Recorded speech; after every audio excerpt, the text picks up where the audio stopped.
Il remplit le Stade de France un samedi soir de juin. 80 000 personnes.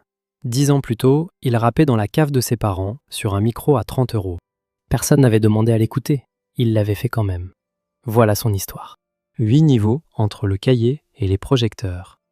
Et entre les deux, il a failli tout arrêter 3 fois. Tu as 14 ans et tu rappes depuis 2 ans dans ta chambre, mais ça ne sonne pas juste. Trop de réverbération, les murs absorbent mal le son.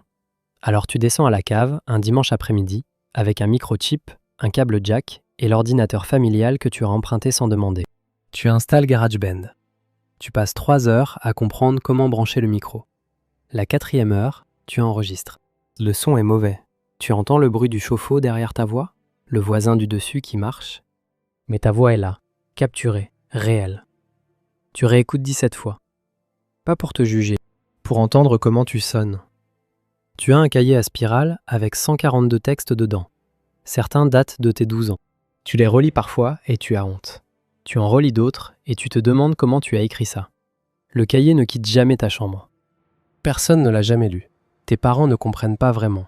Ton père dit que c'est bien d'avoir un hobby. Le mot hobby te reste dans la gorge pendant 3 jours. Tu ne dis rien. Tu redescends à la cave le week-end suivant.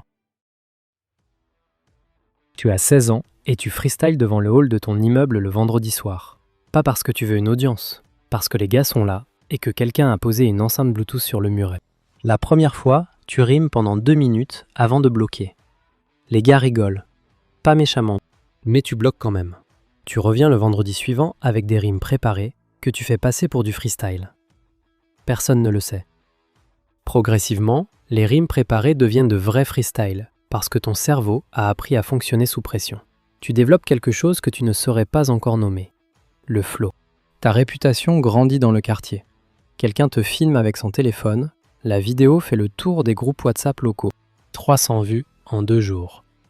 C'est la première fois que des gens que tu ne connais pas entendent ta voix. Ça fait quelque chose que rien d'autre n'a jamais fait. Une battle s'organise dans une salle des fêtes à 10 minutes de chez toi. Tu t'inscris. Tu perds en demi-finale face à un gamin de 19 ans de la ville d'à côté. Il est meilleur. Tu le sais pendant qu'il rappe. Tu rentres chez toi à pied. Tu ne dis rien à personne. Tu ouvres le cahier. Tu as 17 ans et tu mets en ligne ton premier morceau sur YouTube un jeudi soir à 23 h. Pas de clip, une image fixe. Ton pseudo en blanc sur fond noir, la description est vide. Tu partages le lien dans 3 groupes WhatsApp et tu poses ton téléphone face contre la table. Le lendemain matin, tu vérifies. 42 vues. Une semaine après, tu vérifies encore. 217. 3 semaines après, tu prends ton téléphone pendant le cours de maths. 223. 4 de plus en 7 jours. Tu ranges ton téléphone. Tu regardes le tableau. Tu n'écoutes plus le prof, mais tu n'écoutes plus depuis longtemps déjà. Tu mets un 2e son en ligne, puis un 3e. Tu développes une routine. Texte le lundi, instru le mardi, enregistrement le mercredi, mixage approximatif le jeudi, mise en ligne le vendredi. Chaque semaine, sans exception. Personne ne te demande de le faire. Personne ne remarque vraiment que tu le fais. Tu le fais quand même. Le 4e son fait 1200 vues en 2 semaines. Tu ne sais pas pourquoi celui-là et pas les autres. Tu essaies de comprendre. Tu n'y arrives pas complètement. Tu as 19 ans et tu sors un son un mardi matin sans y croire particulièrement. Une instru trouvée sur YouTube, un texte écrit en 1h30 dans le train, un enregistrement en 2 heures dans la cave. Coût total, 0 €. Le soir même, il fait 8000 vues. Le lendemain matin, 40 000. Ton téléphone ne s'arrête plus. Des comptes que tu suivais sans qu'ils te suivent en retour commencent à te follow. Un blogueur rap avec 60 000 abonnés poste une story. Un plus grand, avec 200 000 abonnés, partage à son tour. Tu regardes les notifications défiler depuis ton canapé avec une expression que tu ne saurais pas décrire. Pas de la joie, de la confirmation. Tu savais que tu avais quelque chose. Maintenant, d'autres personnes le savent aussi. 2 semaines plus tard, un directeur artistique d'un label indépendant t'envoie un DM. Il veut un appel. Tu rappelles le lendemain à l'heure convenue. Tu es assis dans la cave parce que c'est le seul endroit où tu te sens vraiment toi-même pour parler de musique. Il te propose une rencontre à Paris. Tu n'es jamais allé à Paris pour la musique.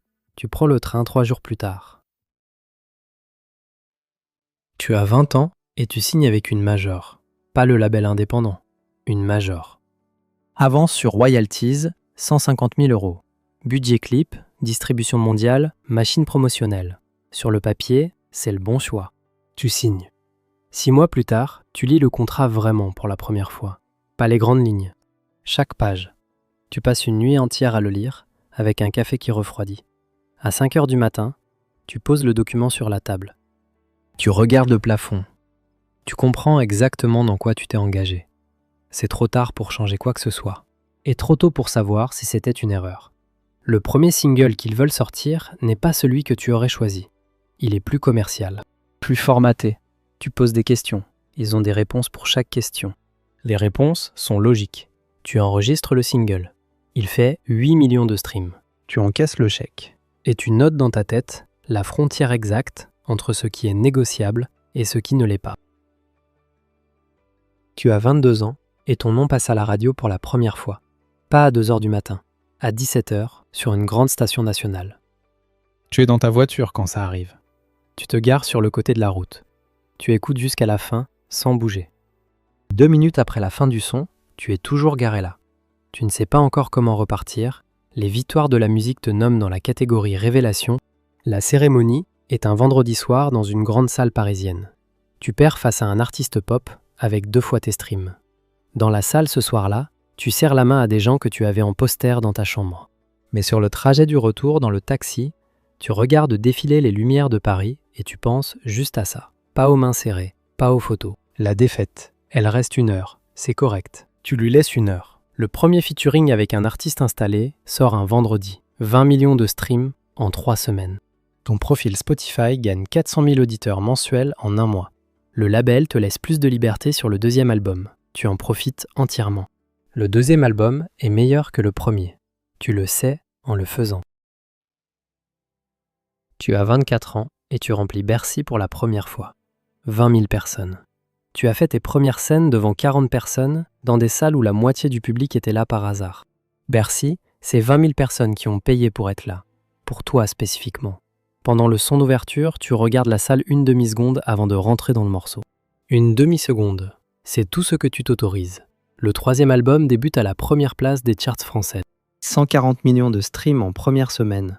Le label te propose de renouveler le contrat. Cette fois, tu as un avocat spécialisé en droit musical dans la pièce. Les conditions sont différentes. Tu conserves tes masters. C'est la seule chose sur laquelle tu ne cèdes pas. Le gamin de 19 ans qui t'avait battu en battle 7 ans plus tôt est maintenant dans ton studio. Tu l'as appelé toi-même. Il est meilleur que toi sur certaines choses. Tu le sais toujours, c'est pour ça que tu l'as appelé. Tu as 26 ans et tu rappes sur la scène du Stade de France un samedi soir de juin. 80 000 personnes. Le son sort des enceintes à un volume que tu sens dans ta poitrine. Il y a des gens qui connaissent chaque mot de chaque couplet et la rappent avec toi. 80 000 personnes qui rappent les mots que tu as écrits seul dans une cave à 14 ans. Tu n'as pas préparé de discours pour ce moment. Tu savais que si tu le préparais, tu pleurerais. Tu ne veux pas pleurer devant 80 000 personnes. Alors tu restes dans le morceau. Tu fais le job. C'est la seule façon que tu connaisses de traverser les moments trop grands. En rentrant dans les coulisses après le dernier appel, tu t'assieds par terre contre un mur. Ton manager vient te voir. Il ne dit rien. Il s'assoit à côté de toi. 2 minutes de silence. C'est la bonne réaction. L'année dernière, tu as monté ton propre label. 3 artistes signés. Tous recrutés dans des battles ou sur des sons YouTube avec moins de 5000 vues. Tu sais exactement ce que tu cherches quand tu les écoutes. La voix qui sonne juste dans un endroit qui sonne mal. Comme toi dans la cave. Comme toi depuis le début. Cave, hall d'immeuble, YouTube, le buzz, la Major, Bercy, Stade de France. 8 niveaux. 8 vies différentes. Un seul gamin avec un cahier à spirale et 142 textes que personne n'avait lus.